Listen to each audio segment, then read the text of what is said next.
สวัสดีค่ะ สวัสดีทุกคนนะคะ วันนี้ก็จะเป็นวิดีโอที่11นะคะ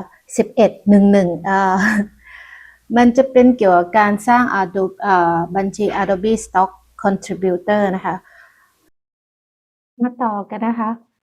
ก่อนอื่นเลยไม่ว่าเพื่อนๆจะใช้แล็ปท็อปคอมพิวเตอร์หรือ iPad ก็เข้ามาที่ Google เพื่อมาเสิร์ชหาคำว่า Adobe Stock Contributor นะคะอย่างที่เราพิสูจน์กันมาแล้ว Adobe Stock Contributor เนี่ยยังไงถ้าจะขายของมันจะให้ Account แค่ Account เดียวซาร่าก็ไม่ได้มาสร้างมาส่งเสริมให้ทำหลายๆ Account นะคะแต่คือตอนแรกกะจะไม่อยากใช้ Account จริง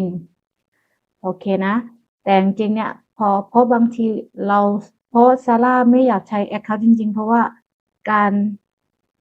สร้าง Account เนี่ยทำมาแล้วมันอาจจะมีการเปลี่ยนแปลงก็อยากจะสาธิตตั้งแต่เริ่มต้นให้ใหม่ในเมื่อมันทำไม่ได้ก็ไม่เป็นไรก็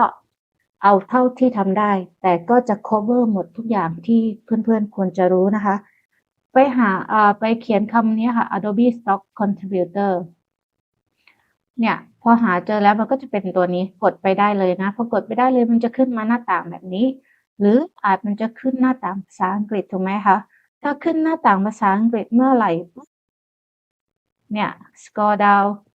scrolling down เนี่ยตัวด้านคือลงมาด้านล่างของเพจนี้นะคะของเว็บไซต์ก็ไปที่ change region ตรงนี้ค่ะและเปลี่ยนภาษาสำหรับคนที่ไม่ถนัดภาษาอังกฤษนะคะซาร่าจะใช้ภาษาไทยเผื่อเพื่อนๆไม่เข้าใจกันนะคะคนที่ไม่เคยมี Adobe Stock Account เข้าร่วมตรงนี้นะคะเข้าร่วมปุ๊บไหนกดเข้าร่วมคุณจะต้องไปใส่อีเมล address ที่คุณกะว่าคุณจะใช้แล้วก็พาสเวิร์ดที่คุณกะว่าคุณจำได้เพราะอันนี้ไม่ใช่พาสเวิร์ด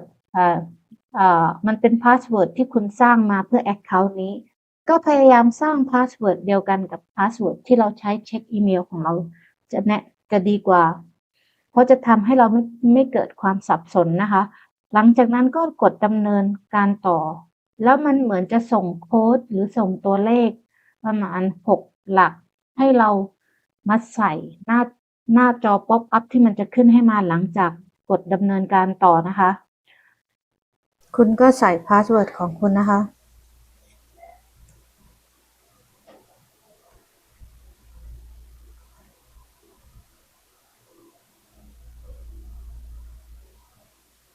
ไอ้คำว่าขายเนี่ย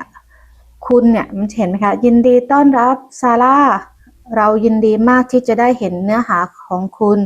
แต่ก่อนจะอัปโหลดโปรดสละเวลาสักครู่ในการกรอกข้อมูลโปรไฟล์ของคุณให้เสร็จสมบูรณ์เพื่อปรับแต่งประสบการณ์ให้เหมาะกับคุณกรอกข้อมูลโปรไฟล์ให้สมบูรณ์ก็ตรงปุ่มสีฟ้านะคะแล้วข้างล่างนี่ก็จะเป็นดูสิ่งที่ขายดีที่สุดในสัปดาห์นี้เรายังไม่จำเป็นต้องเข้าไปแต่ถ้าเข้าไปแล้วมันอาจจะหลุดจากตรงนี้ซาร่าก็จะไม่เข้าไปก่อนนะส่วนตรงนี้ถ้าใครมีของโฟโต้เลียอะไรเนี่ยที่เป็นมันเกี่ยวกับ Adobe ID แล้วก็เป็นบัญชีของเนี่ยมันสามารถลิงก์กันได้นะ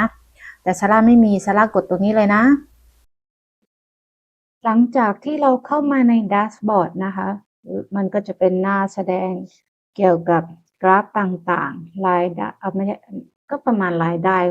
การที่มีคนมาดาวน์โหลดเท่าไหร่อะไรยังไงก่อนอื่นเลยซาร่าเปิด Account นี้ถ้าไม่แน่ใจก็คือหน้าเดือน3เดือน4ก็มาเทสการลงงานไปบ้างตอนใหม่ๆก็จะลงรูปภาพไปแพทเทิร์นที่สร้างกับแอปหนึ่งคือมันสร้างง่ายก็จริงแต่ผลออกมาคือคุณภาพมันไม่ค่อยโอเคก็บางภาพก็ผ่านบางภาพมันก็ไม่ใช่บางภาพหลายเยอะมากไม่ผ่านก็นั่งสำรวจดูเขาก็อธิบายมานะตอนแรกเราก็รู้สึกเฟลคือเฟลนี่คือไม่ได้ล้มเหลวนะคือรู้สึกเฮ้ยอะไรอ่ะอุตส่าห์คิดว่าสวยอะไรเงี้ยแต่ก็คือว่าการทำงานอะไรแบบนี้ถ้าคุณเจอแบบนี้อย่างน้อยคุณได้ประสบการณ์กับงานที่ผ่านอ่ะเป็นงานแว็กเตอร์หมดเลยส่วนงานรูปภาพบางอันก็ผ่านแต่ซาร่าก็ลบออกเพราะว่าอะไรก็คือไปรีเควสลบออกก็คือไอ้ไหนที่ผ่านนะ ซาร่าไปลบออก เพราะว่าซาร่าถือว่ามันไม่ใช่แนวของเรา เราแค่ทดสอบเฉยๆ ส่วนในงานไหนที่เขาไม่ accept not accept มันลบไม่ได้นะคะเพื่อนๆ แต่ก็อย่าได้ท้อ เพราะคนที่เป็นโปรเขาก็โดนมาเยอะเป็นร้อยๆเป็นพันๆ มันก็จะค้างตึงอยู่แบบนั้น สมมุติคุณส่งงานโอเคแล้วมันไม่ผ่านถ้าเป็น vector นะ คุณก็กลับมาดูเอาไฟล์ของคุณกลับมาดูว่ามันมีอะไรตรงไหนมีปัญหา เดี๋ยวซาร่าก็จะพูดคุยกันต่อในเอพิโซดอื่นๆนะคะก่อนอื่นหลังจากที่เราเข้ามาแดชบอร์ดหลังจากที่เราล็อกอินได้แล้วเนี่ยบัญชีผู้ส่งผลงานเนี่ยเข้าไปเลยค่ะสิ่งสำคัญก็คือชื่อนามสกุลเนี่ยต้องเป็นชื่อจริงตรงตามแบงค์ที่เราจะใช้ ชื่อที่แสดงก็คือเป็นชื่อสาธารณะที่ที่แบบว่าไงที่คุณอยากให้ลูกค้าจะลูกค้าอันนั้นน่ะเห็นหรือคนอื่นเห็นในหน้าโปรไฟล์ของคุณส่วนอีเมลมันก็ล็อกใส่ไว้อยู่แล้วส่วนหน้าปกโปรไฟล์สาธารณะคุณจะใช้ก็ได้ไม่ใช้ก็ได้นะซาร่าก็เลือกไอ้ที่ง่ายๆเนี่ยที่เป็นชื่อซาร่าแค่นั้นเองส่วนที่อยู่ก็ขอให้เป็นที่อยู่จริงภาษาอังกฤษเพราะอย่าลืมว่าเราต้องไปกรอกฟอร์ม tax ด้วยก็ใช้ที่อยู่เดียวกันส่วนข้อมูลการจ่ายเงินมันก็จะมี PayPal Payoneer แล้วก็ Skrill ไหมเนี่ยซาร่าไม่รู้จักตัวนี้นะสำหรับใครที่ถนัด PayPal เนี่ยคือมันคล้ายๆกับให้ทุกคนน่ะเข้าไปสร้าง Account คุณสามารถเข้าไปที่ Account ของเข้าไปที่ PayPal นะเดี๋ยวจะให้ดู PayPal ตัวเนี้ย Thailand คุณไปหาตัวเนี้ยแล้วคลิกเข้าไปคุณจะเปลี่ยนภาษาไทยได้ด้วยนะซาร่าไม่รู้เนี่ยไทยแลนด์ภาษาไทยคุณเข้าไปเนาะเสร็จแล้วก็คุณก็เหมือนเดิมสร้างบัญชีแล้วมันจะแนะนำอธิบายให้คุณเข้าไปทำยังไงส่วนเพลเนี่ยก็จะเป็นเหมือนกันคล้ายๆกันนะคะตามสเต็ปก็ไปหาคำว่าเนี่ยเพโอเนียนะเพโอเนียตัวนี้แล้วคุณก็ไปเลือกเนี่ยตรงนี้น่าจะมีภาษาไทยนะเนี่ยภาษาไทยไปเลือกได้มายังภาษาไทยค่ะมันช้าตรงที่มุมด้านซ้ายยังอยู่นี่เลยโอเคนี่ก็คือวิธีทำนะคะการไปเราเซิร์ชหา Payoneer หรือ PayPal เลือกสิ่งแรกที่คุณต้องทำคือลงทะเบียนคุณเลือกอันไหนอันใดอันหนึ่งที่คุณทำสำเร็จก็พออย่าไปใช้เยอะงงแล้วอย่าลืมนะคะใช้อีเมลตัวเดียวที่คุณใช้สำหรับงานบ่อยๆเช็คอีเมลได้มันแล้วพาสเวิร์ดก็ตัวเดียวกันถ้าเป็นไปได้ก็อย่าบอกใครเพราะว่าถ้าบอกไปแล้วเนี่ยล็อกอินได้หมดเลยโอเคกลับไปหน้านี้ต่อนะคะส่วนอีเมลการจ่ายตังก็อย่างที่แนะนำไปนะไอ้ส่วนตัวนี้ค่ะไอ้ tax เนี่ยซาร่าฟิลไปแล้วตั้งแต่แรกเพราะมันบังคับให้ตั้งแต่แรกเลยคุณสามารถเข้าไปดาวน์โหลดเดี๋ยวซาร่าลองไปดาวน์โหลดดูเพื่อจะมาอธิบายให้เพื่อนๆดูนะคะซาร่าไม่แน่ใจนะคะ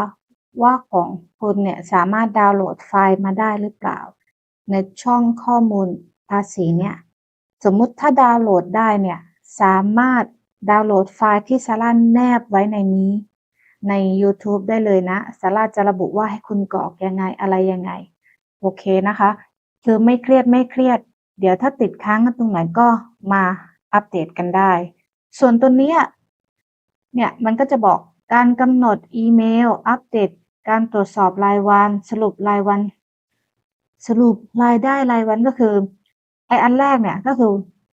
การตรวจสอบรายวันอัปเดตการตรวจสอบรายวันก็ไม่เข้าใจก็ลองติ๊กไป2อันเพราะเห็นในช่องที่เป็นของ Adobe เลยเขาให้ติ๊ก2อันติ๊กไปก่อนแล้วถ้าเราเห็นว่ามันมีเยอะเกินไปในการให้มาเนี่ยทางอีเมลเราก็มาปรับลดกันตรงนี้ได้ไม่เอาออกเนาะส่วนรหัสสมาชิกเนี่ยถ้าจดไว้ได้ก็จดนะเพราะบางทีเราต้องการหาเขาเรียกว่าอะไรหางานของเราเทสทดสอบหรือมีปัญหาอะไรยังไงเนี่ยเขาจะถามรหัสสมาชิกของเราเพื่อจะเข้ามาแดชบอร์ดกันแดชบอร์ดมีแค่นี้เองโอเคนะซาร่ามี4งานตรงนี้ ที่อนุมัติภาพประกอบไม่มีภาพถ่ายไม่มีเวกเตอร์ไม่มีวิดีโอไม่มี collection ก็ยังไม่ทำไฟล์ที่อัปโหลดแล้วเห็นไหมไม่ยอมรับมันจะมีนะมีเยอะๆซาร่าจะไม่พูดตอนนี้แต่ซาร่าจะไปพูดในเอพิโซดหลังจากที่เราอัปโหลดงานไปครั้งแรกไปพร้อมกันมีงานที่รอการตรวจสอบไหมไม่มีเพราะซาร่าไม่ส่งเลยปัญหาในการอัปโหลดไม่มีเอกสารตัวนี้ซาร่าก็ไม่ได้ไปเผยแพร่อะไรก็เอกสารอนุญาตให้เผยแพร่นี้ก็ไม่มีนะข้อมูลเชิงลึกก็จะเป็นในการเกี่ยวกับสถิติต่างๆของเรานะคะและบางทีมันก็จะมีเนี่ยผู้ขายยอดนิยมล่าสุดก็เป็นเหมือนคนที่อยู่ในวงการเดียวกันถูกไหมแต่เขาอย่าไปดูมากดูเป็นแนวทางเพราะถ้าไปดูมากเมื่อไหร่ปุ๊บเกิดความท้อเฮ้ยเขาดาวน์โหลดเยอะจังเลยงานของเราจะเป็นแนวเวกเตอร์ตัวนี้อันนี้เขาจะเป็นเกี่ยวกับไอคอนเขาจะขายไอคอนพวกนี้มันจะขายได้ดีเพราะมันมาเป็นแบบอันเดียวใช้ได้หมดแต่มันจะใช้เกี่ยวกับการระบายสีไม่ได้มันเป็นไอคอนสำหรับในเว็บไซต์ไอคอนสำหรับในโมบายโฟนเลยพวกเนี้ยนะคะประวัติการจ่ายตังค์ไม่มีการจ่ายตังค์นะคะเพราะไม่ขายไม่ออกโอเคซาร่าแนะนำให้เพื่อนๆนะคะติดตามวิดีโอถัดไปจะเป็นเกี่ยวกับการเตรียมไฟล์ที่จะอัปโหลดขายครั้งแรกใน Adobe Stock นะคะสำหรับมือใหม่สำหรับใครที่สามารถสร้าง Account ได้แล้วแล้วก็จะแนะนำเกี่ยวกับวิธีในการที่คุณทำไฟล์ของคุณแล้วก็ protect ไฟล์ของคุณให้คนใช้เนี่ยคนที่ดาวน์โหลดไปเนี่ยไม่เอาไปแบบไม่ถูกต้องหรือไปดัดแปลงแบบไม่ถูกต้องเพราะงานของพวกเราที่เป็น Vector จริงๆอ่ะความหมายของ Vector ไม่ใช่ให้ modify ได้อย่างเดียวแต่เป็นการว่าคุณเอาไป modify ในแบบที่คุณเอาไปใช้ไม่ใช่ modify แบบการไป resale แบบนี้มันผิดกฎหมายแต่ก็คือมันผิดกฎหมายแต่เราก็ทำอะไรไม่ได้แต่พวกที่เป็นอาร์ติสต์ฟิลิปปินส์เนี่ยเขาจะเคารพในตรงนี้เพราะมันเป็นสมบัติของเราเนาะถึงแม้คุณจะซื้อไปแต่คุณซื้อแค่ไลเซนส์มันก็ยังไม่เป็นสมบัติของเขาไปเลยทีเดียวแต่ถ้าคุณใช้ซื้อไปแล้วไปใช้ทำอย่างใดอย่างหนึ่งโดยที่ไม่แบบไปรีเซลไปต่อยอดอะไรที่ดูน่าเกลียดจนเกินไปนะคะมันจะมีทริคแอนทริคอยู่ในการ protect work ของเราให้มากที่สุดเท่าที่จะทำได้เพราะถึงแม้ถ้าเขาไปทำในทางผิดวิธีเราก็ไม่สามารถตรวจสอบได้หรอกแต่คือแค่บอกให้เป็นแนวให้พี่น้องคนไทยเราดูวิธีนี้เองต่อไปนะคะยังไงซาร่าคิดว่าถึงเวลาที่จะต้องไปละไปตัดต่อกันวิดีโอกันโอเคค่ะยังไงก็วันนี้เราจะจบกันแค่นี้นะคะแล้วเจอกันใหม่ในวิดีโอถัดไปค่ะสวัสดีค่ะ